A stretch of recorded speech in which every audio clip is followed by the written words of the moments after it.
ورحمة الله وبركاته. أعوذ بالله من الشيطان الرجيم. بسم الله الرحمن الرحيم. اللهم صل على سيدنا ونبينا وشفيعنا وحبيبنا مولانا محمد وعلى آله وأصحابه وبارك وسلم. আলহামদুলিল্লাহ, সমস্ত তারিফ ও প্রশংসা সেই মহান আল্লাহ তাআলার জন্য। তারপরে আল্লাহ তাআলা যে নবীজির ওসিলায় আমাদেরকে বিশ্ব জগতে পাঠিয়েছেন, সে নবীজির ওপরে শত কোটি দরুদ ও সালাম বর্ষিত হোক। সকলে বলেন যে আল্লাহুম্মা আমিন। সাল্লাল্লাহু আলাইহি ওয়াসাল্লাম। অন্যান্য নবী আলাইহিস সালাম গণেরা আমাদের নবীজির উম্মত হওয়ার জন্য দোয়া করেছিলেন। আমরা দোয়া না করলেও তিনি যে আমাদেরকে মেহেরবানি করে নবীজির উম্মত করে পাঠিয়েছেন, সেজন্য আল্লাহর কাছে শুকরিয়া আদায় করে বলেন আলহামদুলিল্লাহ। আজকে আমি হযরত হুসাইন মনসুর হাল্লাজ রাহমাতুল্লাহ আলাইহি হুজুরের জীবনী আলোচনা করব। আউযু বিল্লাহি মিনাশ শাইতানির রাজিম। বিসমিল্লাহির রহমানির রহিম। হযরত হুসাইন মনসুর হাল্লাজ রাহমাতুল্লাহ আলাইহি আধ্যাত্ম জগতের এক বিস্ময়কর পুরুষ ছিলেন। তার পাণ্ডিত্য ও বাগ্মিতা যেমন ছিল অসাধারণ, তেমনি তার আধ্যাত্ম চেতনাও ছিল অপরিসীম। বহু গ্রন্থের প্রণেতা তিনি, কিন্তু বক্তব্য বিষয়ের গূঢ়ার্থ ছিল দুর্বোধ্য। এবাদতে তো কথাই নেই, তার আল্লাহ প্রেমেরও কোনো তুলনা ছিল না। আল্লাহ প্রেমে তিনি ছিলেন নিয়ত অস্থির। আল্লাহর বিরহানালে তিনি দুগ্ধ হয়েছেন দিন রাত, আর এজন্য জীবনে কষ্ট পেয়েছেন প্রচুর। শেষ পর্যন্ত নিজের অমূল্য প্রাণ উৎসর্গ করেছেন আল্লাহর হস্তে মানুষের হাতে। মানুষ তার কাজকর্মে বিরক্ত হতেন, তার বহু কাজে আপত্তি ছিল সুফি দরবেশগণেরও। তারা সে সবের প্রতিবাদ করতেন। তার চলাফেরা কথাবার্তার মর্ম উপলব্ধি করতে না পেরে তারা বলতেন তাসাউফে তার কোনো দখল নেই। অবশ্য হযরত আব্দুল্লাহ খফিফ রহমাতুল্লাহ আলাইহি, হযরত শিবলি রহমাতুল্লাহ আলাইহি, হযরত আবুল কাসেম নাসেরাবাদী রহমাতুল্লাহ আলাইহি, এমনি আতা রহমাতুল্লাহ আলাইহি প্রমুখ প্রখ্যাত তাপসগণ তাকে উচ্চ মর্যাদা সম্পন্ন দরবেশ বলে মনে করতেন। আবার অনেকে তাকে কাফের বলেছেন, তার ওপর অত্যাচার করেছেন। অনেকে বলেন তিনি ছিলেন ইত্তেহাদি, সৃষ্টি ও স্রষ্টার মধ্যে কোনো পার্থক্য দেখতে পেতেন না। মূলত এই গূঢ় তত্ত্ব সাধারণ মানুষের বোধগম্য নয়। বাগদাদের কিছু লোক হাল্লাজি বা তার অনুসারী বলে দাবি করতেন, আর নানা অপকর্মে লিপ্ত হতেন। তিনি একবার বলেছিলেন আনাল হক, অর্থাৎ আমি আল্লাহ। তার ওপর যে অকথ্য জুলুম হয় তার কারণেই হলো এ উক্তি।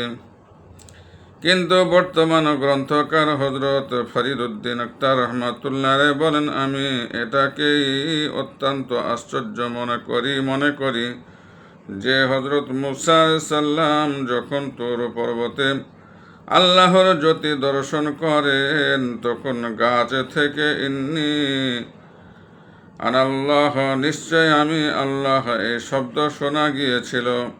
বলা হয় এই আওয়াজ ছিল স্বয়ং আল্লাহর, গাছের নয়। তাহলে হযরত মনসুর হাল্লাজের রাহমাতুল্লাহ আলাইহির মুখ থেকে যখন আনাল হক কথাটি বের হয়, তখন কেন বলা হবে না তার মুখের বাণীটি আসলে আল্লাহর বাণী?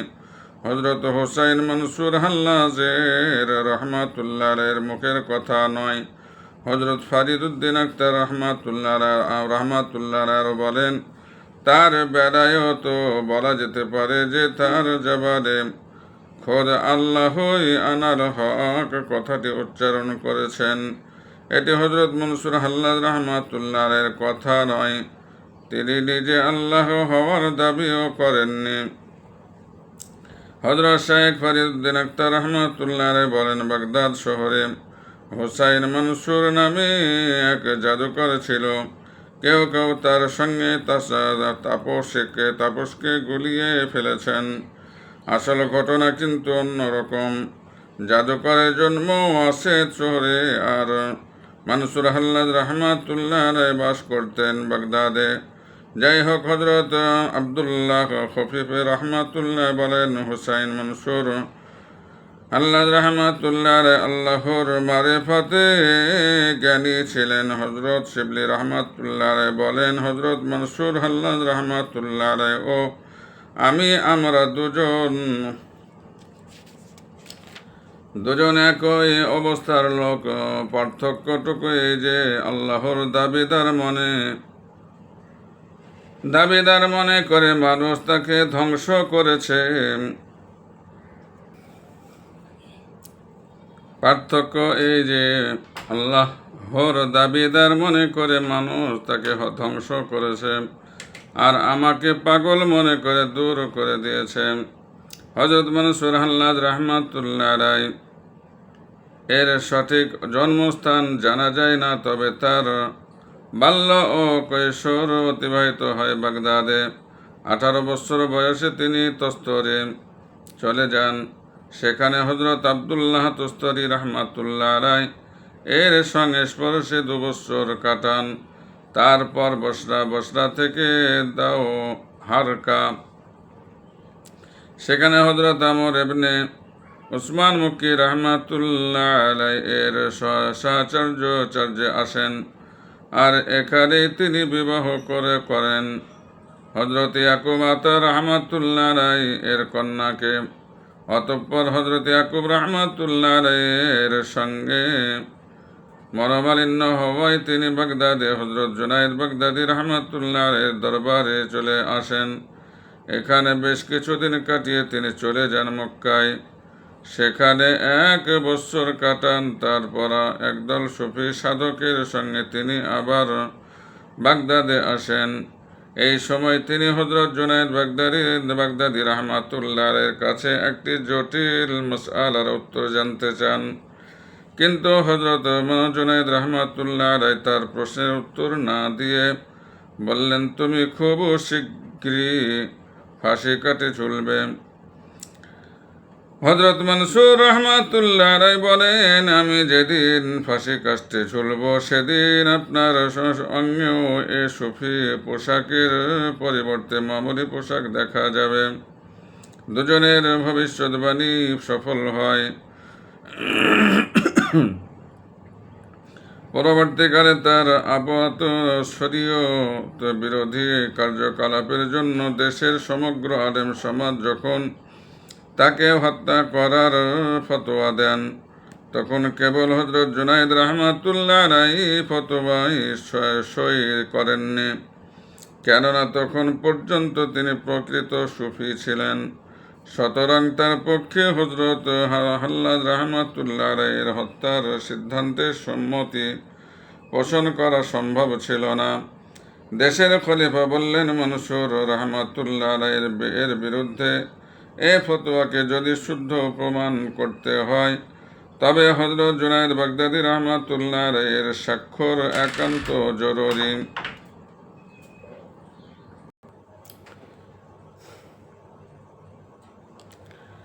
উপায়ান্তর না দেখে হযরত জুনাইদ বাগদাদি রহমাতুল্লাহ আলাইহি সুফির পোশাক পরিত্যাগ করে খানকাহ থেকে মাদ্রাসায় চলে গেলেন, আর সেখানে প্রকাশ্য আলেমের পোশাক পরে ফতোয়ায় সই করলেন। তাতে তিনি মন্তব্যে দেখেন, প্রকাশ্য কাজকর্মের দিকে থেকে মানুষের প্রাণদণ্ডের উপযুক্ত, আর ফতোয়া প্রদান করা হয় সাধারণত প্রকাশ্য অবস্থা অনুসারে। গুপ্ত অবস্থা মানুষের জন্য দেখা সম্ভব নয়, তার বিচার বা ব্যবস্থা আল্লাহই করে থাকেন। হযরত জুনাইদ বাগদাদি রহমাতুল্লাহ আলাইহির কাছে মাসআলার উত্তর না পেয়ে হযরত হাল্লাজ রহমাতুল্লাহ আলাইহি মনে এত বেশি দুঃখ পান হযরত জুনায়েদ বাগদাদী রাহমাতুল্লাহর কাছে মাসালার উত্তর না পেয়ে হযরত হাল্লাজ রাহমাতুল্লাহ আলাইহি এর মনে এত বেশি দুঃখ পান যে তাকে কিছু না বলা না বলেই স্ত্রীকে তস্তরে চলে যান। তস্তরবাসী তাকে সাদরে গ্রহণ করেন এবং তিনি 1 বছরেরও ওপর সেখানে সসম্মানে বাস করেন, কিন্তু তার সঙ্গে মতনৈক্য হতে খুব বেশি দেরি হলো না। কারো মন জুগিয়ে চলা ছিল তার স্বভাব বিরুদ্ধ। বিশেষ করে আলেম সমাজকে তিনি তেমন আমল দিতেন না। তার উপর ছিল হজরতের আমর ইবনে উসমান মক্কি রাহমাতুল্লাহ আলাইহি এর প্ররোচনা। তিনি তার ওপর ক্ষুব্ধ ছিলেন। তিনি মক্কা থেকে তার বিরুদ্ধে খোরাসানবাসীদের উত্তেজিত করে তোলেন। ফলে মর্মাহত মনসুর রাহমাতুল্লাহ আলাইহি দরবেশি পোশাক ছেড়ে সাধারণ বেশে সমাজের সাধারণ মানুষের সঙ্গে মিশে গেলেন। এই যেন এক অজ্ঞাতবাস। আর এভাবে কাটল 5 বৎসর। তিনি কখনো খোরাসানে, কখনো মাওরান্নাহরে, কখনো বা নিমরোজে সিদ্ধান্তে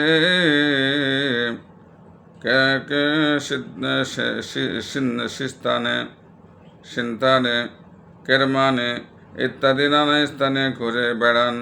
শেষে গেলেন পারস্যে, আর এখানে রচনা করলেন বহু মূল্যবান গ্রন্থ। তাছাড়া আহওয়াজবাসীদের উপদেশ দিয়ে তাদের অনুকূল্য লাভ করলেন। তার বৃত্তিত্ব উপদেশ সব কিছুই ছিল গূঢ় রহস্যপূর্ণ।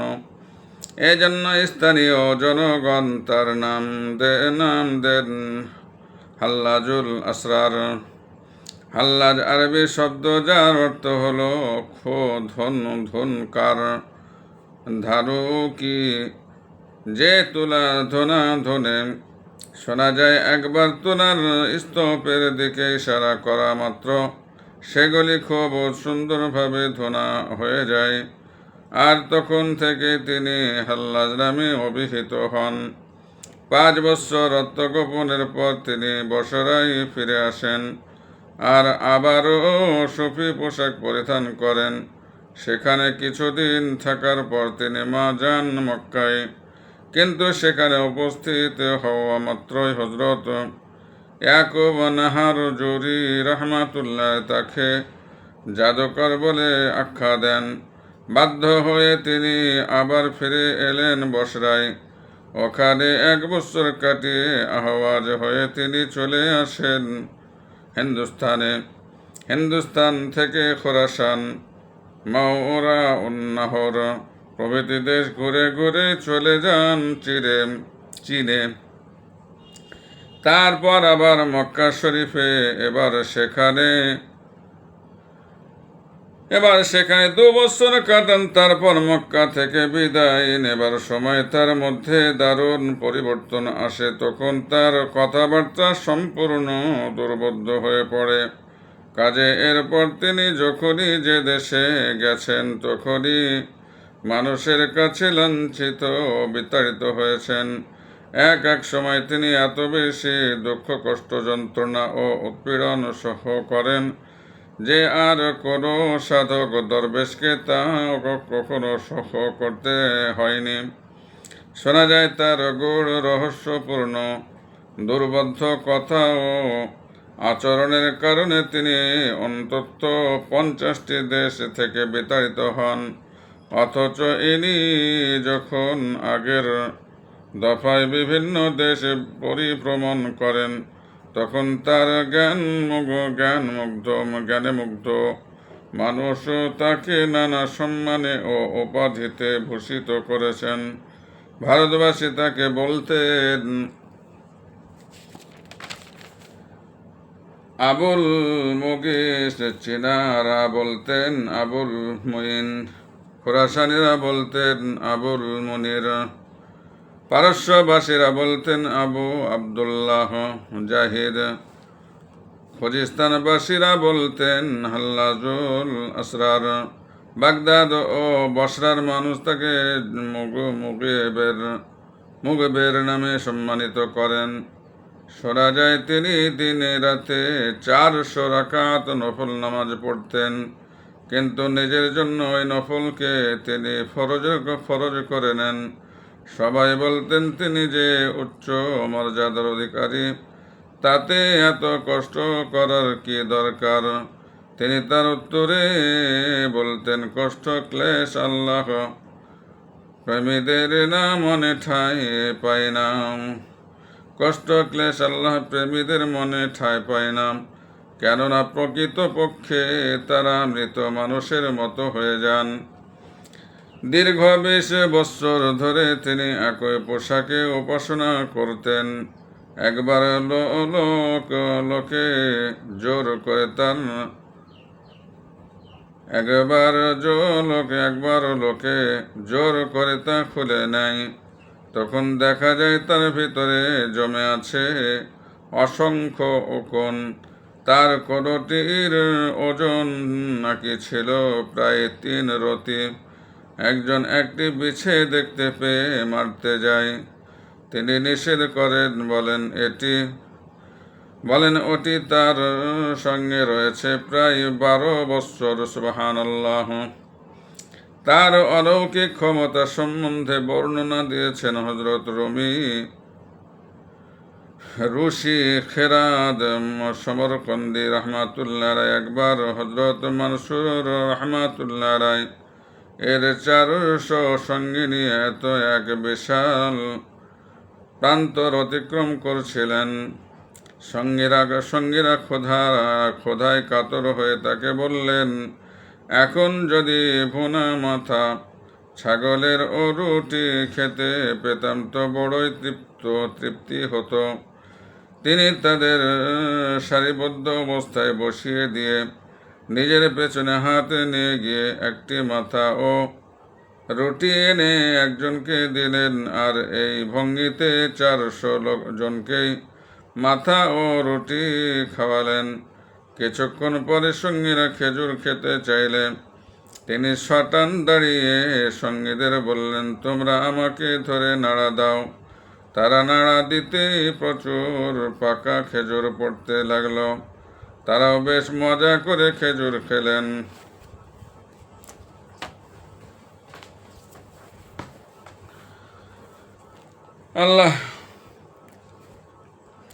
একবার তিনি চলেছেন এক বন্য পথে, সঙ্গে অনেক সঙ্গী।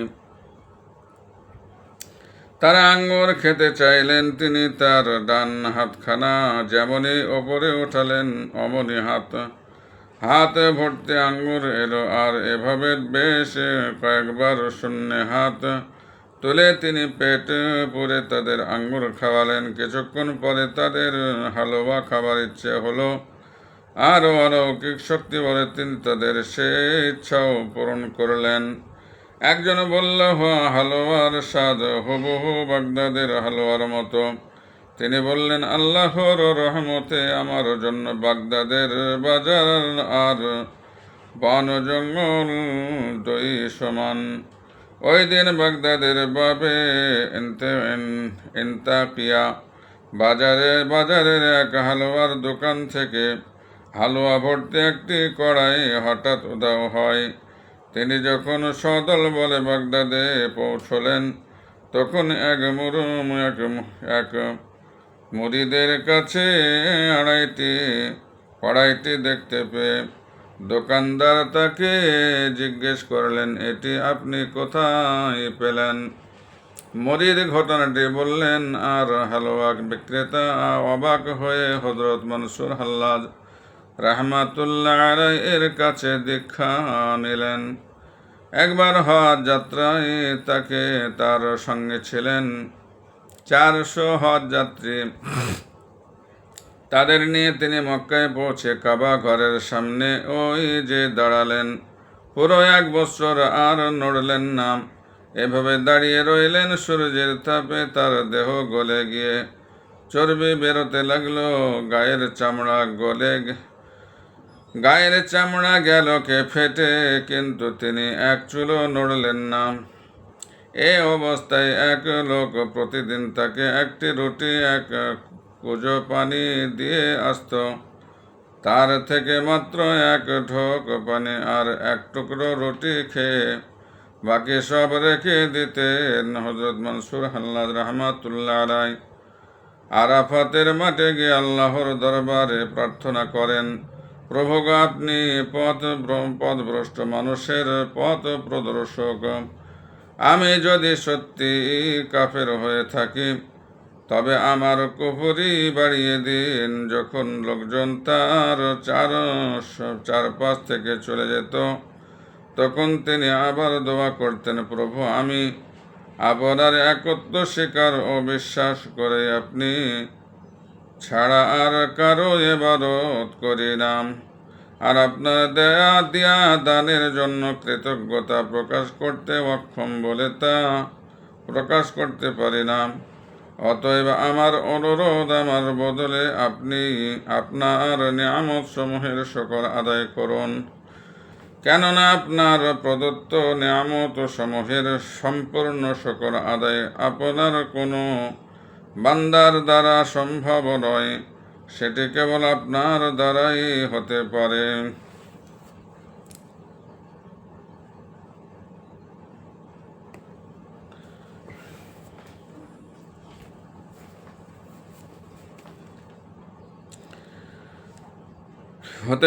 হযরত মনসুর হাল্লাজ রাহমাতুল্লাহ আলাইহি হযরত মুসা সাল্লামের একটি ঘটনার উল্লেখ করে বলেন, হযরত মুসা সাল্লাম একবার ইবলিসকে জিজ্ঞেস করেন, সে হযরত আদম সাল্লামকে সিজদা করেনি কেন? ইবলিস বলল, সে আল্লাহর প্রত্যক্ষদর্শী ও সেজদাকারী ছিল, সুতরাং আল্লাহ ছাড়া আর কাউকে সেজদা করা তার কাছে সঙ্গত নয় বলে মনে করেছিল।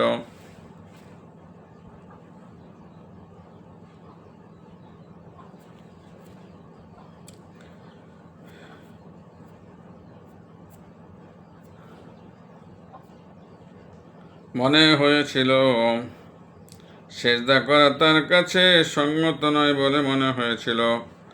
আল্লাহর দিদারের মূল্য ও গুরুত্ব কি অপরিসীম!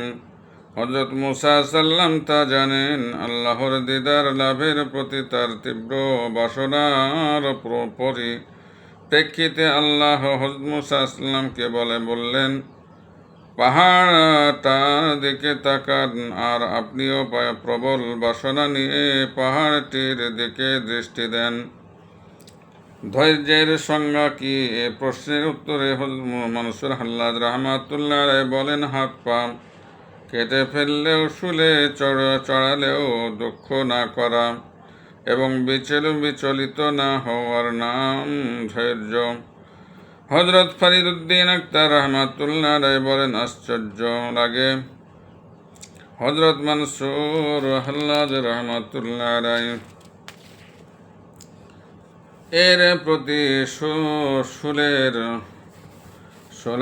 শুলের যে ঘটনা ঘটল তাতে এতটুকু দুঃখ বা আক্ষেপ প্রকাশ করলেন না।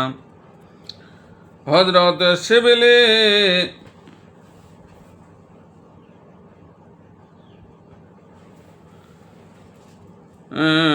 এতটুকু দুঃখ বা আক্ষেপ প্রকাশ করলেন না। হযরত শিবলি রাহমাতুল্লাহ আলাইহি গেছেন হযরত হাল্লাজ রাহমাতুল্লাহ আলাইহিকে হত্যা করতে। হাল্লাজ রাহমাতুল্লাহ আলাইহি বললেন, আমি এমন এক গুরুতর কাজ করার ইচ্ছা করেছি যার কারণে আমি পাগল প্রায়, আর আমি নিজেই তো মৃত্যুকে আহ্বান করেছি। অতএব আপনি আমাকে হত্যা করবেন না। আগে বলা হয়েছে, তার আনাল হক মানুষের রোষ বৃদ্ধি করে। তাকে জিজ্ঞেস করা হয়, আপনার আল্লাহ হত্যের দাবি কি কুফরি নয়?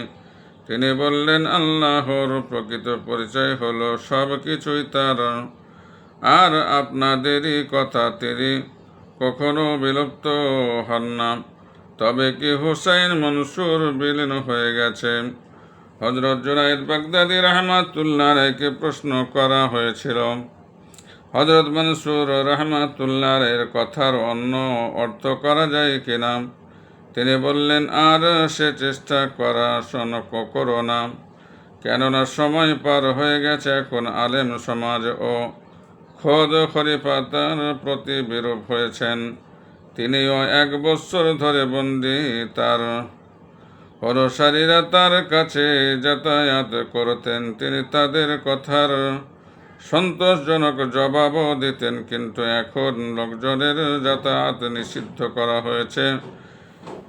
কয়েকজন বিদগ্ধ পণ্ডিত তার কাছে 2 জন লোককে এই কথা বলে পাঠান যে আনাল হক উচ্চারণ করে তিনি যে অপরাধ করেছেন তার জন্য তওবা করলে তাকে মুক্তি দেওয়া হবে। তিনি জবাব দিয়েছিলেন, তিনি তো পারবেন না। হযরত আতা রাহমাতুল্লাহ তার কাছে গিয়েছিলেন। তার প্রস্তাবও ছিল ওই রকম, কিন্তু তাকেও তিনি একই জবাব দিয়েছেন। কথিত আছে, প্রথম রাতে তাকে বন্দি করা হলে তিনি অদৃশ্য হয়ে যান। দ্বিতীয় রাতে দেখা যায় তিনিও নেই, জেলখানাও নেই। তৃতীয় রাত্রে অবশ্য তাকে এবং জেলখানাকেও দেখা যায়। এই ঘটনার মর্ম জানতে চাওয়া হলে তিনি বলেন, প্রথম রাতে আমি আল্লাহর দরবারে চলে গিয়েছিলাম। দ্বিতীয় রাতে খোদ আল্লাহ এখানে উপস্থিত ছিলেন। আল্লাহ এখানে উপস্থিত ছিলেন। তৃতীয় রাত্রে জেলখানা ও আমি আবার হাজির হলাম, কেননা শরীয়তের বিধান রক্ষার জন্য আল্লাহ আবার আমাকে পাঠিয়ে দিয়েছেন। এখন তোমরা তোমাদের কর্তব্য পালন করো। কথিত আছে, তিনি কারাগারে দৈনিক 1000 রাকাত নফল নামাজ পড়তেন। তাকে প্রশ্ন করা হয়, আপনি যখন নিজেকে আল্লাহ বলে ঘোষণা করেছেন তখন এই নামাজ কার উদ্দেশ্যে? তিনি উত্তর দেন, আমার সম্বন্ধে আমি ভালো জানি। শোনা যায় কারাগারে তখন 300 কয়েদি ছিল। তিনি তাদের মুক্তি দিতে পারেন বলে ঘোষণা করেন। কিভাবে তা সম্ভব বলে তাকে প্রশ্ন করা হয়, কেননা তিনি নিজেও একজন বন্দী। পারলে আগে তিনি নিজেকেই মুক্ত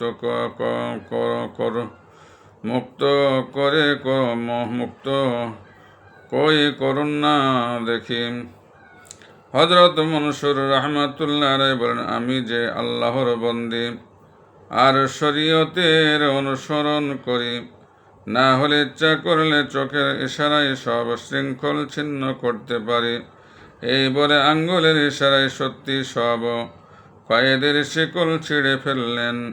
কয়েদিরা বলল, আমরা এখন বেরোবো কেমন করে?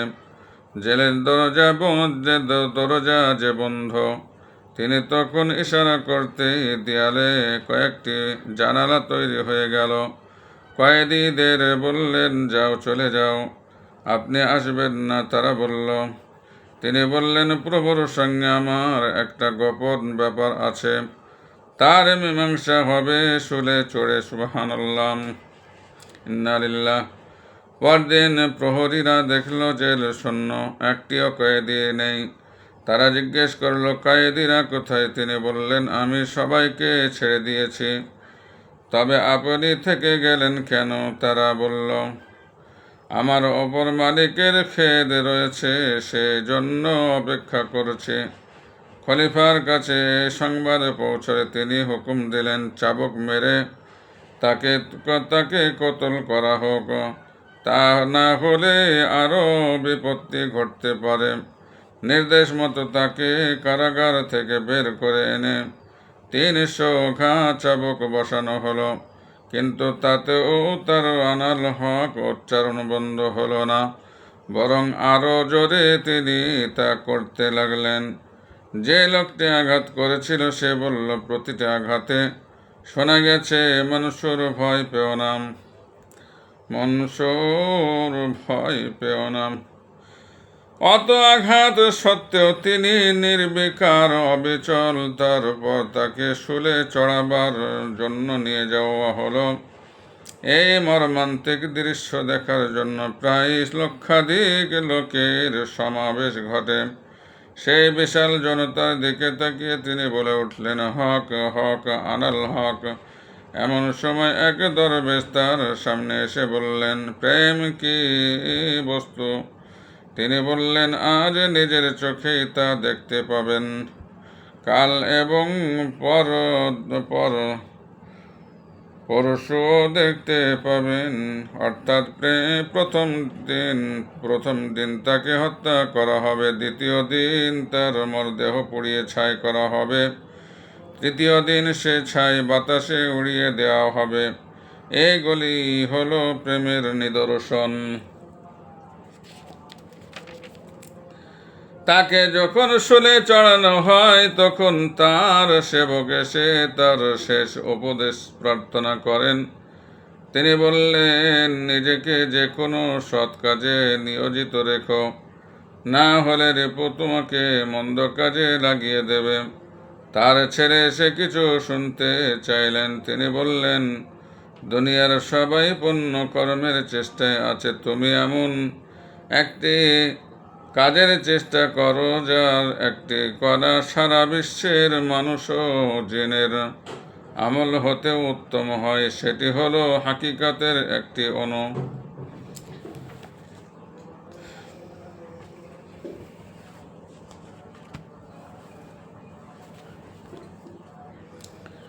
অতঃপর তিনি সানন্দে শুল কাঠের দিকে গিয়ে গেলেন। আপনার এত খুশি কিসের? কেউ তাকে শোধালো। তিনি বললেন, কারণ আমি আমার ডেরায় যাচ্ছি। এর চেয়ে বেশি আনন্দের সময় আর কখনো হবে? এবার তিনি বিড়বিড় করে আবৃত্তি করতে লাগলেন, আমার বন্ধু আমার প্রতি মোটেই অবিচার করেননি। অতিথিকে যেমন পবিত্র ও উত্তম শরাব পান করানো হয়, আমার প্রভু আমাকে তেমনি পান করিয়েছেন।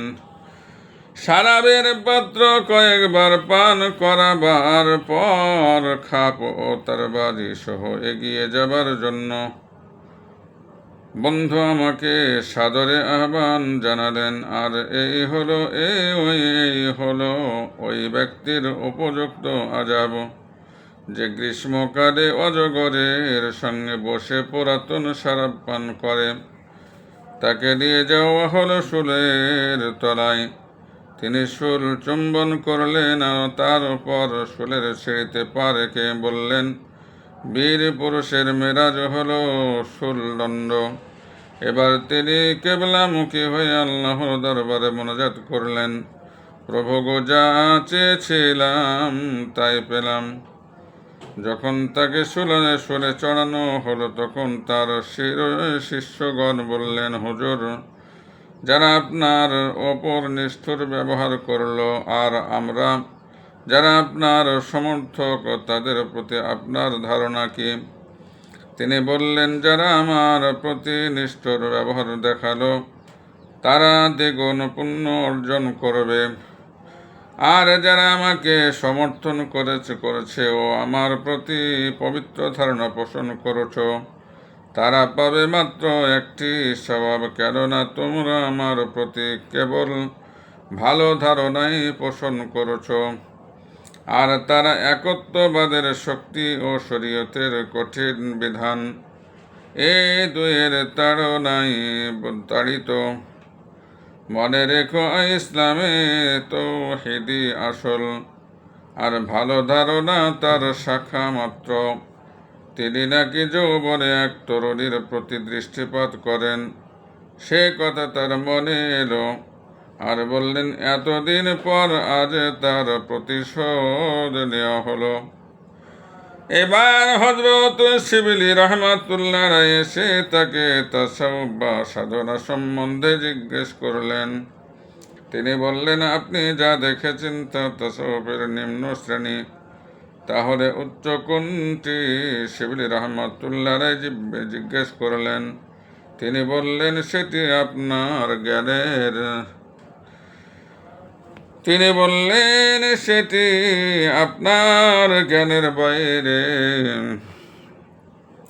এবার তার ওপর পাথর ছোড়া শুরু হলো। এমনকি হযরত শিবলি রাহমাতুল্লাহ আলাইহি ও একটি ঢিল নিক্ষেপ করলেন। আর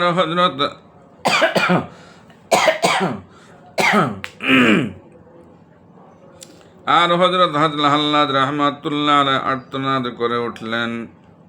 লোকে তাকে বললেন, এত পাথর ছোড়া হচ্ছে অথচ আপনি নির্বিকার। কিন্তু শিবলি রাহমাতুল্লাহ আলাইহির সামান্য ঢিলের আঘাতে আপনি অমন চিৎকার করলেন কেন? তিনি বললেন, যারা পাথর নিক্ষেপ করছে তারা রয়েছে অজ্ঞানতার আধারে, কিন্তু হযরত শিবলি রাহমাতুল্লাহ আলাইহির মতো জানাশোনা লোক আমার ওপর ঢিল ছুড়ছেন। এই দুঃখ কি সহ্য করা যায়? শুলে চড়িয়ে প্রথমে তার হাত কেটে দেওয়া হয়। তিনি মন্তব্য করলেন, এ লোকটির এই হাত কাটা সহজ বটে, কিন্তু যে অদৃশ্য হাত দিয়ে সে শুলে চড়িয়ে প্রথমে তার হাত কেটে দেওয়া হয়। তিনি মন্তব্য করলেন, এ লোকটির এই হাত কাটা সহজ বটে, কিন্তু যে অদৃশ্য হাত দিয়ে সে আরশের ওপর থেকে গৌরবের মুকুট টেনে আনছে, তাকে কাটতে পারে। তারপর তার পা কাটা হলো। তখনও তার সহাস্য মন্তব্য, এই পায়ের সাহায্যে পৃথিবীতে চলাফেরা করেছি, আর এখন এই পা কেটে ফেলা হলো। কিন্তু আমার যে অদৃশ্য পা আছে জান্নাতে, আমি তার সাহায্যে বিচরণ করব। তোমাদের ক্ষমতা থাকলে সে পা কেটে দেখাও, সে পা কেটে নাও দেখি। বলে দুহাতের রক্ত নিয়ে তিনি মুখে মাখতে লাগলেন।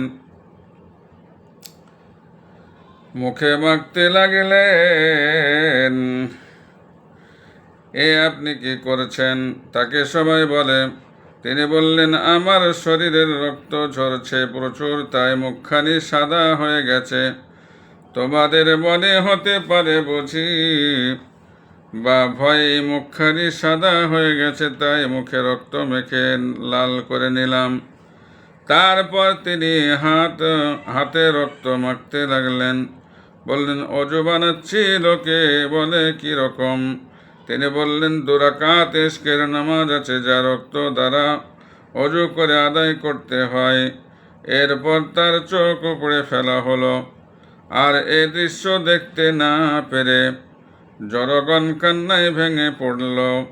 অবশ্য কেউ কেউ তখনও তার দিকে পাথর ছুঁড়ছিল। এবার তার জিভ কাটতে উদ্যত হলে তিনি একটু থামতে বললেন। তারপর শূন্যে দৃষ্টি ছড়িয়ে বললেন, প্রভু, এরা যে আমাকে এত কষ্ট দিলে, এজন্য এদের আপনার অনুগ্রহ থেকে বঞ্চিত করবেন না। যদিও তারা আমার হাত পা কেটেছে, তবুও তারা সবাই রয়েছে আপনার পথে।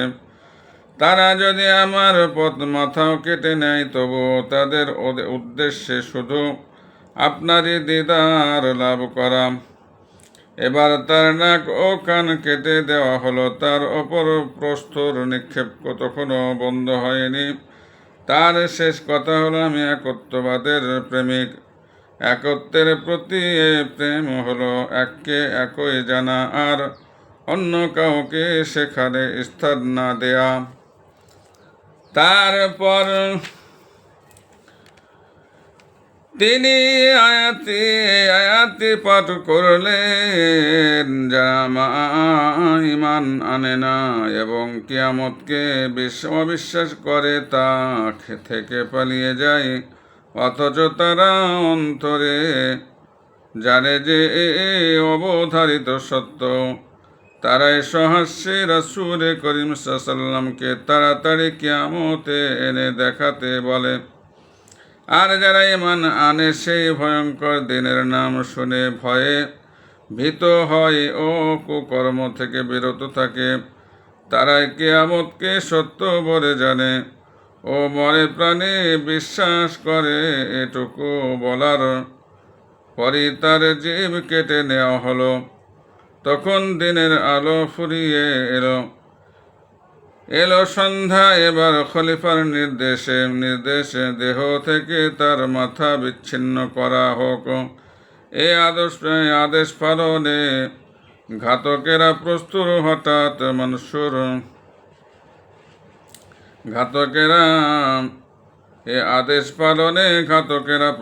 হঠাৎ মানসুর হাল্লাদ রহমাতুল্লাহ সশব্দে হেসে উঠলেন, কিন্তু জনতার মধ্যে জেগে উঠল কান্নার রোল। আর সেই হাসি কান্নার মধ্যে তার শিরোচ্ছেদ করা হলো। আর সঙ্গে সঙ্গে তার প্রতিটি অঙ্গ উচ্চারণ করতে শুরু করলো, আনাল হক, আনাল হক। তখন সমস্ত অঙ্গ প্রত্যঙ্গ কেটে টুকরো টুকরো করা হলো। বাকি রইল শুধু গলা আর পেট। কিন্তু তার খণ্ডিত অঙ্গ থেকেও নিনাদিত হলো, আনাল হক, আনাল হক। শরীরের প্রতিটি রক্তবিন্দু মাটিতে পড়ে আনাল হক বলতে শুরু করলো। আর এমনইভাবে রাত কেটে গেল। দ্বিতীয় দিন সবাই সে বিষময় দেখল। আগে শুধু এক মুখে আনাল হক উচ্চারিত হচ্ছিল, এখন তা শত মুখে উচ্চারিত হচ্ছে। খলিফার লোকজন এবার হতবুদ্ধি হয়ে গেল। তারা তার খণ্ডিত দেহাংশগুলি আগুনে পুড়ে ছাই করে ফেলল, কিন্তু তাতে বিপদ বেড়ে গেল সহস্রগুণ। প্রতিটি ভস্মকণা থেকে শব্দ উঠতে থাকলো, আনাল হক, আনাল হক।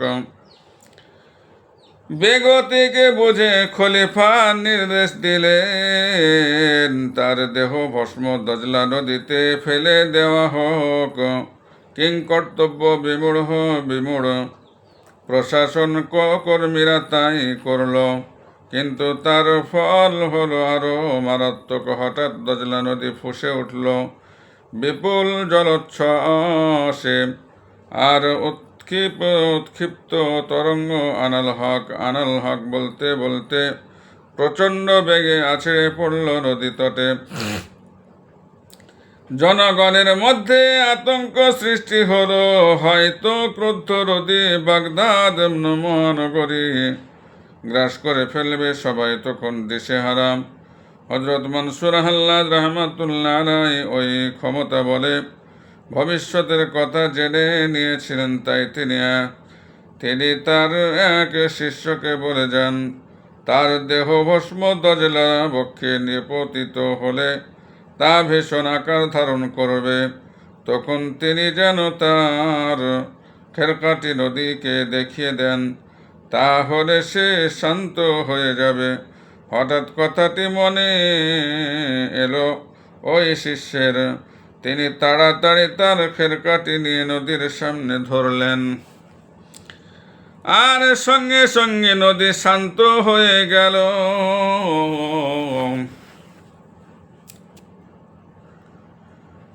নিক্ষিপ্ত ভস্ম এসে জমা হলো নদী তীরে, আর তা তুলে নিয়ে লোকেরা কবর খুঁড়ে তাতে দাফন করল। ভয়ঙ্কর এক বিপর্যয় থেকে দেশ ও জাতি রক্ষা পেল। অন্য কোন তাপসের মৃত্যুর পর মানুষ এমন বিপর্যয় প্রত্যক্ষ করেনি। একজন বিখ্যাত জ্ঞানী বলেন, যখনই হযরত মানসুর হাল্লাদ রহমাতুল্লাহ আলাইহি এর প্রতি অমানবিক আচরণের মর্মান্তিক দৃশ্যটি মানসপটে ভেসে ওঠে, তখন আপনা থেকে আমার মনে একটি প্রশ্নের উদয় হয় যে তার সাথে এরূপ ব্যবহার করা হলো কেন। আর এ প্রশ্ন মনের মধ্যে নিয়ত ঘুরপাক খায়। যারা তার প্রতি এ ধরনের নিষ্ঠুর আচরণ করল, রোজ কিয়ামতে তাদের অবস্থা কি দাঁড়াবে? হযরত আব্বাস তুসি রহমাতুল্লাহ রায় বলেন, রোজ কিয়ামতে হাসরের মাঠে তাকে বেঁধে রাখা হবে, না হলে তার দ্বারা এক তুমুল কাণ্ড সৃষ্টি হওয়ার সম্ভাবনা রয়েছে। কোনো এক দরবেশ বলেন যে রাতে হযরত মনসুর হাল্লাদ রহমাতুল্লাহ রায়কে শুলে দেওয়া হয়, সে রাতে ভোর পর্যন্ত তিনি শুল কাঠের নিচে মোরাকাবায় কাটিয়ে দেন। ভোরের দিকে তিনি এক অদৃশ্য বাণী শুনতে পান। তাতে বলা হয়, আমি আমার গোপন রহস্যাবলীর একমাত্র রহস্য মানুষের কাছে উন্মোচন করেছিলাম, যা সে জনসমক্ষে প্রকাশ করে দিল। রহস্যাবলীর একমাত্র রহস্য মানুষের কাছে উন্মোচন করেছিলাম, যা সে জনসমক্ষে প্রকাশ করে দিল, যার ফলে তাকে এরূপ কঠোর পরিণতির শিকার হতে হলো। কোনো শাহী রহস্য ফাঁস করে দিলে তার পরিণতি এরূপ হয়ে থাকে। হযরত শিবলি রহমাতুল্লাহ রায় বলেন, তার দেহ ভস্ম দাফন করার পর তিনি সেখানে সারা রাত উপাসনায় কাটিয়ে দেন। ভোরবেলায় আল্লাহর দরবারে মোনাজাত করেন, হে প্রভু, মনসুর হাল্লাদ রহমাতুল্লাহ একজন মুমিন বান্দা ছিলেন। তিনি তত্ত্বজ্ঞানী প্রেমিক, তাওহীদবাদী। তা সত্ত্বেও আপনি তাকে এমন কঠিন অবস্থায় ফেলে দিলেন। তার প্রার্থনা তখনো শেষ হয়নি, হঠাৎ তার ঘুম নামে দুচোখ, আর তিনি স্বপ্ন দেখেন। রোজ কিয়ামত উপস্থিত, আল্লাহ পাক ঘোষণা করেছেন, আমি তার সঙ্গে এরূপ ব্যবহার এজন্য করেছি যে সে আমার গোপন রহস্য মানুষের কাছে ফাঁস করে দিত। যে গোপন রহস্য দজলা নদীর ওপর প্রকাশ করা উচিত ছিল, সে তা মানুষের কাছে প্রকাশ করে দিয়েছিল।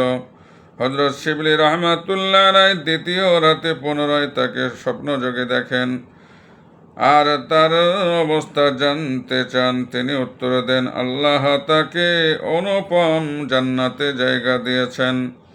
তিনি আরও জানতে চান তার সমর্থক ও বিরোধী এই দুদলের সঙ্গে আল্লাহ কিরূপ ব্যবহার করবেন। তিনি বললেন, দু দলের ওপরই আল্লাহর অনুগ্রহ বর্ষিত হবে। একদল আমাকে বিশেষভাবে জানত ও আমার সম্বন্ধে ভালো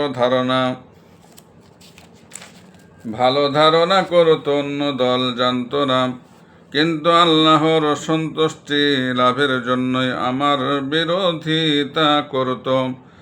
তাই উভয় দলই আল্লাহর প্রিয় ও করুণার পাত্র বলে বিবেচিত।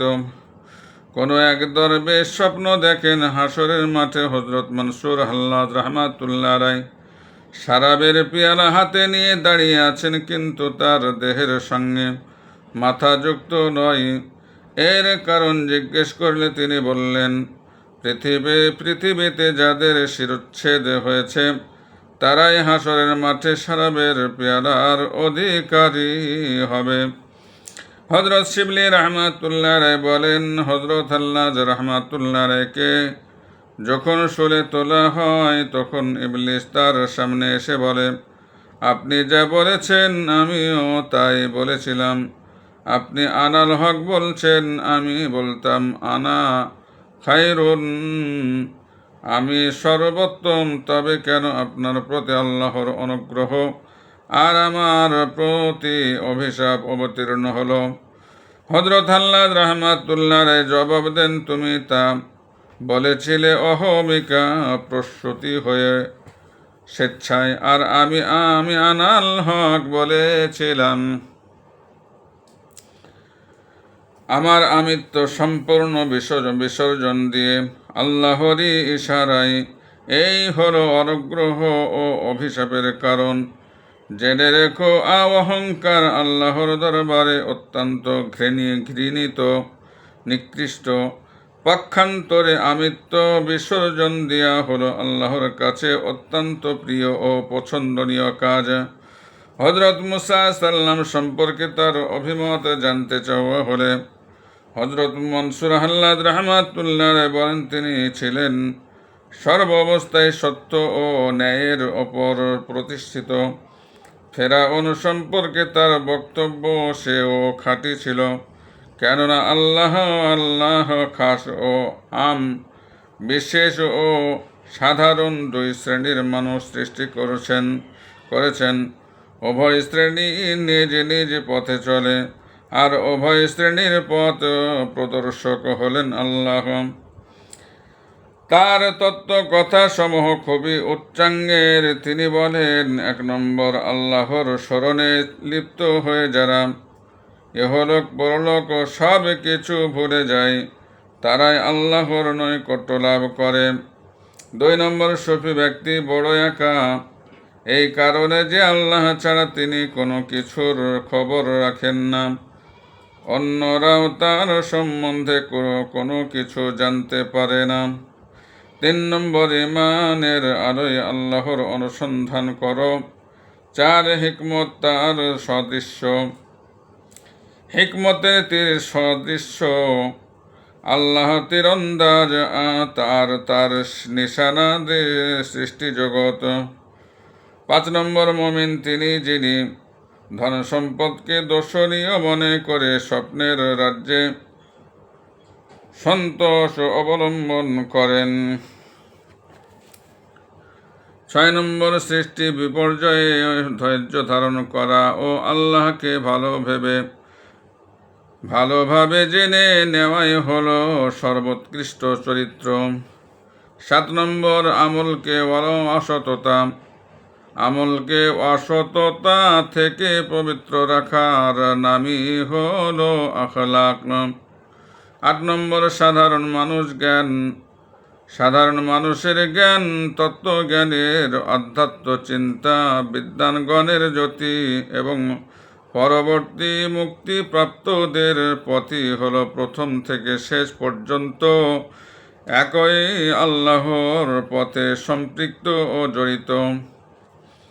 9 নম্বর, বাদশাহ যেমন ভোগবিলাসের রাজ্য দখল প্রভৃতি কাজে ব্যস্ত, অনুরূপভাবে আমরাও সদা সর্বদা বিপদ আপদ আশায় ব্যস্ত থাকি। 10 নম্বর, উপাসনার মঞ্জিল পার হবার পর মানুষ স্বাধীনতা লাভ করে। 11 নম্বর, বেশি লম্বা হাত কি দোয়ার না এবাদতের? এ প্রশ্নের উত্তরে তিনি বলেন, কোনো হাতি লক্ষ্যস্থলে পৌঁছাতে পারে না, কেননা প্রার্থনার হাত পৌঁছাতে পারে স্বীকৃতির সীমা পর্যন্ত, আর এবাদতের হাত পৌঁছায় শরীয়তের দামান পর্যন্ত। খাঁটি দাসগণের কাছে এর কোনটি পছন্দনীয় নয়। 12 নম্বর, আল্লাহর হাকিকাত যার জন্য খুলে যায়, সামান্য কাজের মাধ্যমে তা হয়ে যায়। পক্ষান্তরে যার প্রতি তা উন্মুক্ত হবার হয়, বহু সৎ কাজের বিনিময়ে ও তা কখনো হয় না। 13 নম্বর, যতক্ষণ পর্যন্ত বিপদ আপদে ধৈর্য ধারণ করা না যাবে, আল্লাহর এনায়েত সে পর্যন্ত হাসিল করা সম্ভব হবে না। এখানে শেষ। আসসালামু আলাইকুম ওয়া রাহমাতুল্লাহি ওয়া বারাকাতুহু।